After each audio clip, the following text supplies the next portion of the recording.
Bonjour, qui n'a jamais entendu cette idée qu'il faut pas s'entêter dans l'erreur? Ou jeter le bon argent après le mauvais. Oui, c'est très commun. Exactement. C'est un réflexe humain assez tenace, on va dire, et c'est ça qu'on va regarder de plus près aujourd'hui. D'accord. Notre analyse, elle se base sur des écrits, un article encyclopédique en fait, pour essayer de piger pourquoi des fois, euh, On s'acharne. oui voilà, pourquoi on s'acharne. Individus ou même des groupes entiers, alors que les signaux d'échec sont là quoi. C'est ce qu'on appelle l'escalade de l'engagement. C'est ça. En gros, c'est cette tendance à continuer.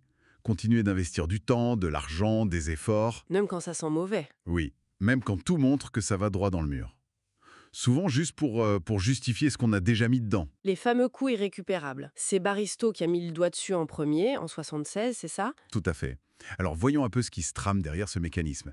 Ce qui frappe tout de suite, c'est l'irrationalité, non? Oui, ça paraît fou de l'extérieur. L'article prend l'exemple, tragique d'ailleurs, de la guerre du Vietnam. Mhm. Dès 1965, il y a un diplomate, George Bull, qui alerte le président Johnson. Il lui dit en substance, soit on limite les pertes maintenant, on cherche une sortie. Soit on fonce tête baissée. Voilà, soit on s'engage à fond et là on risque l'enlisement total. Des coûts humains, politiques, énormes, pour un objectif plus qu'incertain. Et pourtant, l'escalade a eu lieu. Oui. Alors qu'est-ce qui pousse à ignorer des avertissements pareils? Ah, c'est là que ça devient intéressant, psychologiquement parlant. Il y a plusieurs choses en fait. D'accord. D'abord, ce qu'on appelle l'auto-justification. C'est très puissant.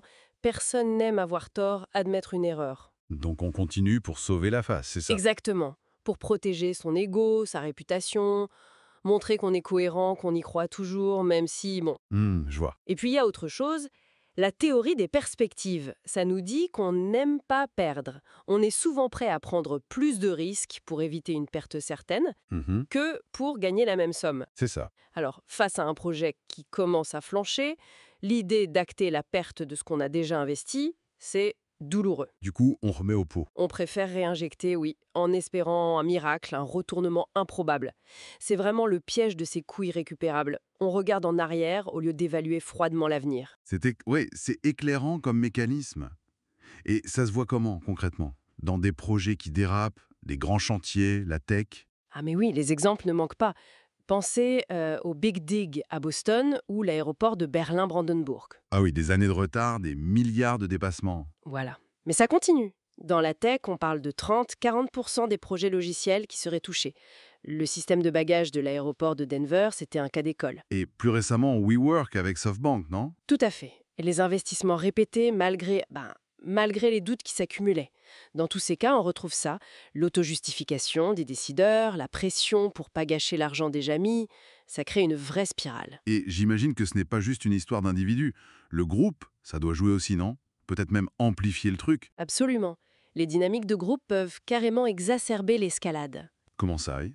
Il y a la pression à la conformité, le fameux groupthink, la pensée de groupe où personne n'ose dire que le roi est nu, pour pas casser l'ambiance ou le consensus. D'accord. Et puis, la dilution de la responsabilité.